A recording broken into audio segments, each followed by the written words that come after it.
আমার নেত্রী, বাংলাদেশের গণমানুষের নেত্রী, দেশের গণতন্ত্র, স্বাধীনতা, সার্বভৌমত্বের প্রতীক দেশনেত্রী বেগম খালেদা জিয়ার রোগ মুক্তির জন্য আপনাদের কাছে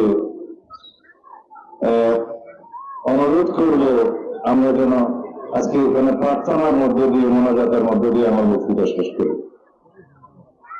আশা করি আপনারা সবাই জানেন দেশনেত্রী বেগম খালেদা জিয়া এখন অসুস্থ অবস্থায় আছেন।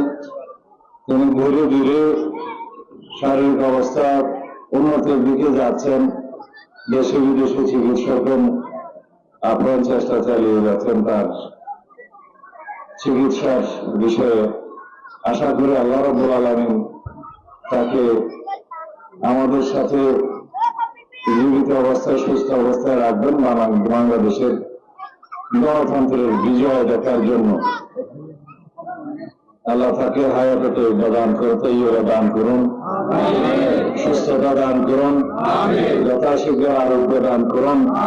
এই জন্য আমরা আল্লাহর দরবারে মোনাজাত করে আমি আমার আজকের বক্তব্য শেষ করতে চাই। ইয়া রাব্বুল আলামিন, বাংলাদেশের গণমানুষের নেত্রী, এই দেশের গণতন্ত্রের মা, স্বাধীনতা, সার্বভৌমত্ব এবং গণতন্ত্রের রক্ষা কবচ, স্বাধীনতা, সার্বভৌমত্ব, গণতন্ত্রের প্রতীক, জাতীয় ঐক্যের প্রতীক, এই দেশের মানুষের আস্থার ঠিকানা দেশনেত্রী বেগম খালেদা জিয়াকে তুমি সুস্থ করে দাও।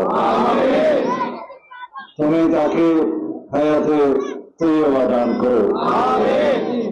ইয়া আল্লাহ, আমাদের সকলকে ধৈর্য ধরে এই সংকটকালীন মুহূর্ত অতিক্রম করার তৌফিক দান করো। ইয়া রাব্বুল আলামিন, বাংলাদেশের মানুষের প্রত্যাশা অনুযায়ী এদেশে একটি শক্তিশালী গণতান্ত্রিক রাষ্ট্র নির্মাণ করার বিষয়ে দেশনেত্রী বেগম খালেদা জিয়াকে তুমি জীবিত রাখো, সুস্থ রাখো, আমাদের মধ্যে রাখো।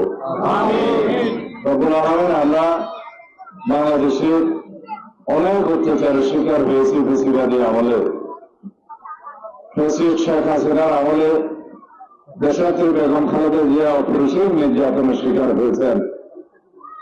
তাকে স্লো পয়জনিং করা হয়েছে বলে আমরা অনেক রিপোর্ট পেয়েছি।